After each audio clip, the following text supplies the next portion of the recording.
Welcome to the Heroic Investing Show. As first responders, we risk our lives every day. Our financial security is under attack. Our pensions are in a state of emergency. A single on-duty incident can alter or erase our earning potential instantly and forever. We are the heroes of society. We are self-reliant and we need to take care of our own financial future. The Heroic Investing Show is our toolkit of business and investing tactics on our mission to financial freedom. Welcome to the Heroic Investing Show, a podcast for first responders, members of the military, veterans, and anyone looking to improve their financial future and gain some freedom with their time. We teach America's heroes how to build passive income, build their startup business, and safely grow wealth through real estate and other alternative investments. We help current and prior first responders put protections, systems, and a team in place to help them build a life where they can focus on their passion, that service or product that they are uniquely gifted to share with others, making the world a better place for all of us. My name is Gary Pinkerton, and I co-host this show with Jason Hartman. This is episode 198. My guest today is a World War II veteran. That's right, my second World War II veteran to come on Heroic Investing Show. It is just incredible to have experienced the energy, the fire, the vitality, the optimism that I saw in Harry Stewart.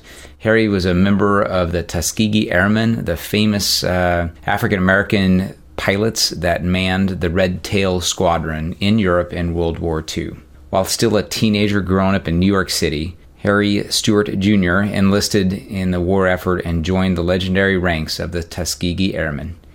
He earned his wings and commission in 1943, but his youth did not hinder his ability to become one of the most famous of the Tuskegee Airmen pilots of World War II and beyond.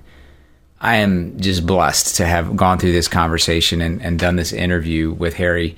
He's an amazing guy. His stories are quite impressive, and we actually videoed this interview, and hopefully I'll get it up on YouTube or get it up maybe on Facebook here in the near future. He's just a great guy to listen to, and I think he's extremely inspiring. We're not going to get an opportunity to talk to too many more World War II veterans, certainly that had the courage to face an incredibly uphill battle, which was being an African-American pilot in World War II. And he also talks about the challenges from just manning a squadron where the requirements were that you were African-American and that they didn't have the backfill that everybody else did. So they flew back-to-back missions, and they stayed over there in Europe a lot longer than normally we were putting pilots through. So incredible American heroes. I was blown away. So I hope you enjoy this episode with Harry Stewart. The audience just loves to hear stories and lessons you've learned about life. Tell your story if you're okay with that. The story, just let me say that the book is both inspirational, and that's the story of my life during the World War II and the experiences I had, and historical, how the Tuskegee Airmen, that was the African-American pilots, got to be, and the trials that they had to go through in order to establish themselves. As far as I'm concerned, I was born in Newport News, Virginia, but my folks moved to New York City when I was about 2 years old in the borough of Queens and near an airport called North Beach Airport, which is now LaGuardia Airport. And I guess that's where my interest in aviation started. And I used to see the old 1930 vintage aircraft flying around, and I said, I want to do that. I want to be a pilot, and I wanted to fly and that type of thing. So I guess any aviation magazines, any of the aviation clubs or anything like that that were prevalent at the time, I joined, became part of, and as fate would have it, World War II was about to start, but I learned horror story there that the Air Corps did not accept African Americans for training as pilot training, and their claim was that they did not have a segregated base that they could train the pilots on. But with the activity of the various newspapers, the politicians, all that sort of thing, the Air Corps relented, and they said, yes, we will go ahead and train African-American boys as pilots, but it would have to be on a segregated basis. So that's how Tuskegee Army Airfield was built in Tuskegee, Alabama, and that was just about 10 miles away from the Booker T. Washington College that was down there, Tuskegee Institute or Tuskegee College there. So I think it was a good choice as far as the location was concerned. I had heard about this and read about the forming of a all-black fighter squadron called the 99th Pursuit Sergeant. And I immediately, at 17 years old, went down to the registration recruiting office and said, I want to join the 99th Pursuit Squadron. Well, those guys never heard of the 99th. They said, well, you'll just be sent wherever we send you. That's where you'll go. But anyway, they let me take the examination for the Cadet Corps, and I passed it. And being 17 at the time there, I couldn't go in until after 18. So it so happens that I went into the service at 18, about the same day that I would have been drafted or conscripted into the Army. I was sent down to Keesler Field, Mississippi, just for 6 months indoctrination. And then I was sent up to the base where I was going to be finally housed at, and that was Tuskegee Army Airfield. So I went through the regular curriculum that they had there. Or let me say first, I went through 6 months of college training at Tuskegee Institute on the campus. So I lived on the campus for 6 months. Then I was sent over to the air base, which was about 10 miles away, and started the 10 months of pilot training, at the end of which time I got my wings and I got my second lieutenant's bars. I was all of 19 years old and didn't even know how to drive a car yet. And being from New York, you didn't need a car. They had the rapid transit system and that type of thing. So that wasn't unique for a New Yorker, but it could be unique for somebody in other parts of the country. And then after some further training in fighter aircraft, the P-40 Warhawk, which was like the Flying Tigers with that tiger face on it, and the P-47 called the Thunderbolt, I was sent overseas to join the 332nd Fighter Group called the Red Tails. Called the Red Tails because that's what the red painted tails there. Beautiful airplane. Yes, that's right. The P-51 Mustang, and flew 43 missions over there and came back home. Flew the P-47, was involved with a number of events that took place between then and 1950, and then I got discharged in 1950. I decided to go back and get my college education, so I went to New York University, got a degree in mechanical engineering, and at that time I decided to move up the corporate route as far as my vocation was concerned, and then retired about in late 1980. And after I retired, I decided to take up some phases of flying again. During the time I was going to school and working, I wasn't doing any flying, but I got an additional notation on my license as a commercial pilot in gliders. I just used that to go ahead and take up some local kids and take them up on the weekends and show them what it was like to fly, hoping that it might inspire them to go ahead and seek vocation in the aeronautics field. And I was flying, I got my license at 81. I was flying from 81 until I was about 88.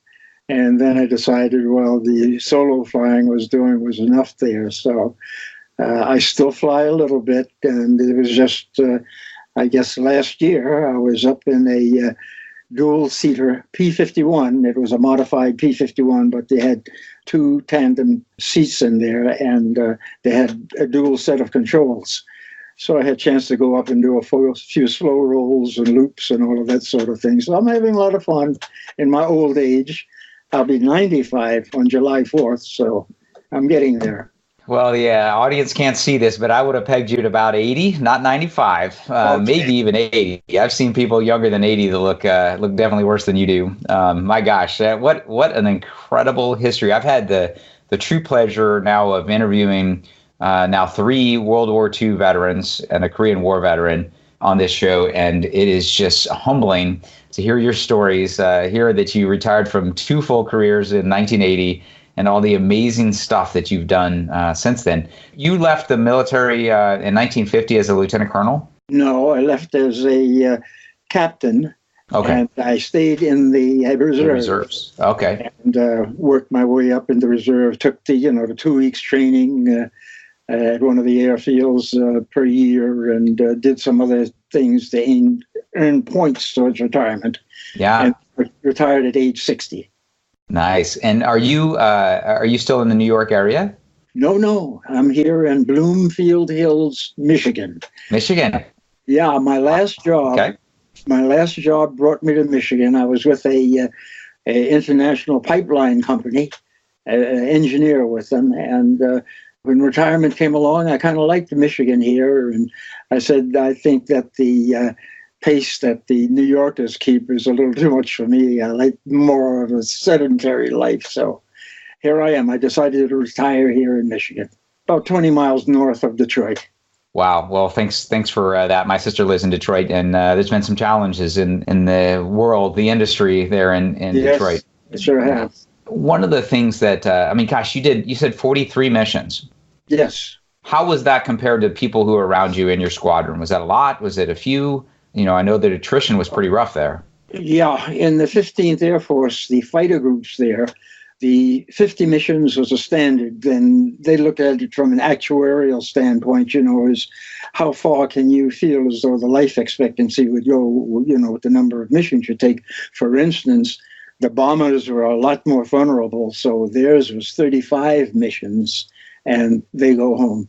So with the fighters, it was 50 missions, but because of the problems that we had with the desegregation, and the only replacements that we would get would be from Tuskegee itself, is that our commander asked us if we would stay on for 70 missions, which we took as his wish was our command. So that was it. So some of the guys actually got 70 missions in, but the war ended when I had my 43rd mission.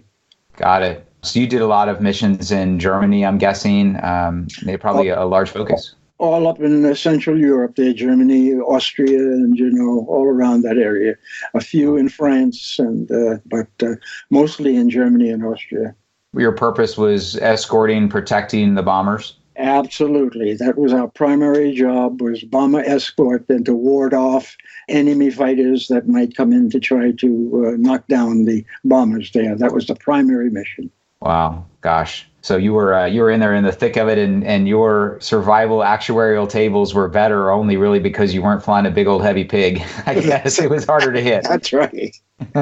Yeah. Wow. Any specific mission or event that you like to talk about, or that you think would be most interesting? Well, I guess the one that sometimes I'm often asked to talk about is the, I forget which it was the 30-some mission that I went on, but it was a bomber escort to Wels, Austria.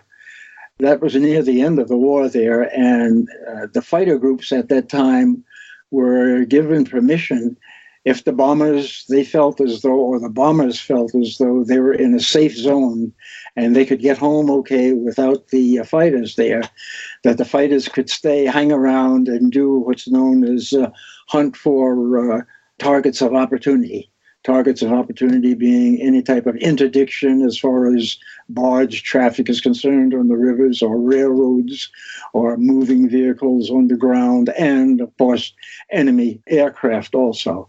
The mission that I was on that I'm thinking about was April 1st, 1945, and we were released by the bombers. The bombers said, "We're okay, you can go on your own now." So we decided to go on targets of opportunity and what we call a fighter sweep. And we ran into a horde of German fighters. They were Focke-Wulf 190s. And fighting ensued there, and 3 of our guys got shot down. One not so bad that he couldn't make it back to friendly territory in Yugoslavia. Another was killed outright when he was shot down. And then there was a third by the name of Walter Manning who bailed out, and this was over Linz, Austria. When he bailed out, he was picked up by a local mob, and they took him to the local jailhouse where he was jailed. And the SS troops, the German troops, came in and they were whipping up the crowd with the anti-sentiments against the American birdmen. And they whipped the crowd up into a frenzy enough where 3 nights later, the crowd broke into the jail and took Walter out, and they beat him up pretty badly. But the worst thing is that they hung him from a lamppost. They lynched him. Oh, boy. Wow. Right. This was not that unique. I mean, it happened to a lot of our guys, and you can understand the byline was with the bombers and with the fighters, if we just bomb this town, and it looks like you're going to go down, get out of there and get as far away as possible that you can from the town because of the, understandable sentiments of the populace at the time. The interesting thing about that mission I talk about is that a year ago, on April 1st, I was invited over to Austria by the Austrian government, and they were contrite about their citizens having lynched one of the airmen, Walter Manning, there. And they decided to pay a tribute to him, and not only that, but erect a memorial to him. And they wanted to find someone who had been on that mission with them, and I was on that mission with them. So they invited me over, and I had a chance to see the ceremony, which was absolutely beautiful. And I have to commend the Austrians for what they did, because I thought it was a brave move as far as, morality of the whole thing was concerned. And they showed their contrition by doing this. So a very nice thing. I'm sure that was a very touching, very moving experience. Yes. Had you been to Europe between the war and then, or Eastern Europe? Yes, not Eastern Europe, mostly Western, France and Italy. And of course, that's where I was stationed, actually, in Italy, and in southern Italy. And we flew on our missions from Italy up into Germany and that area there. And the missions were pretty long. They were, maybe anywhere up to 6.5 hours. We did make one mission to Berlin, which was 1,600 miles round trip, escorting the bombers. And that was took us about 6.5 hours.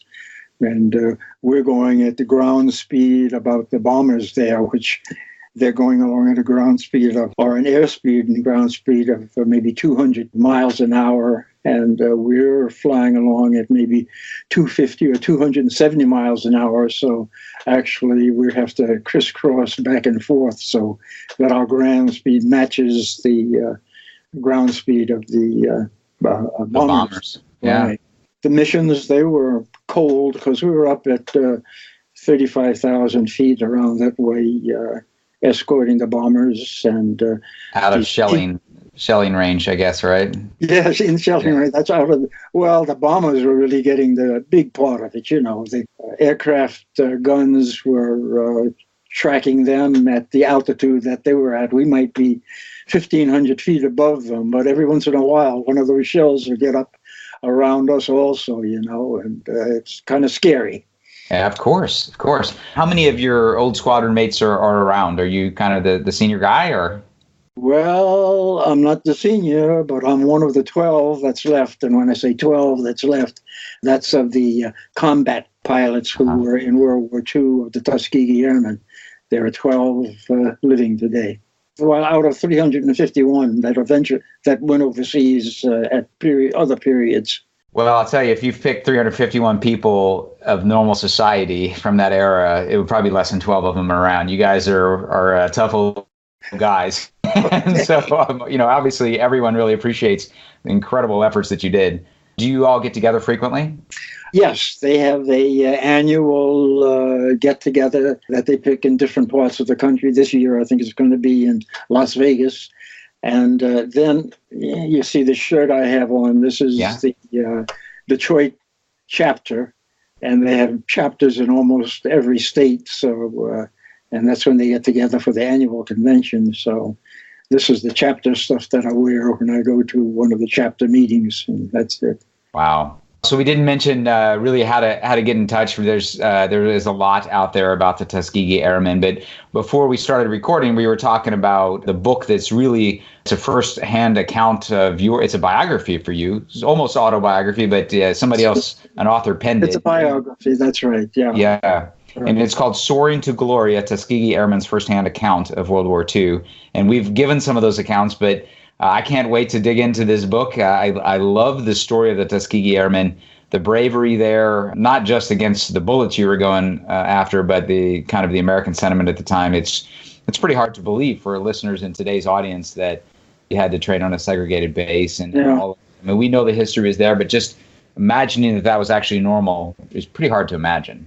But, thank you for your service, sir. And I know that there's websites for Tuskegee Airmen. The book is definitely awesome. Any other thing that you think that the listeners should go check out if they're interested in the history? Well, as you were saying and alluded to, is that I think the book gives a lot of the vignettes that they might be very interested in. Their lighthearted parts, and then there are parts that goes into quite a bit of depth. But also the author, I'd like to say that Philip Handelman did a very good job as far as tracing the history of how the Tuskegee Airmen developed in the first place and some of the trials and tribulations that they had to go through in order to get established. So it's a beautiful book from the standpoint of both those items. Wonderful. Well, the Tuskegee Airmen continue to inspire young individuals out there to be bold and to go against kind of set ways. I love the organization, I love the history of it.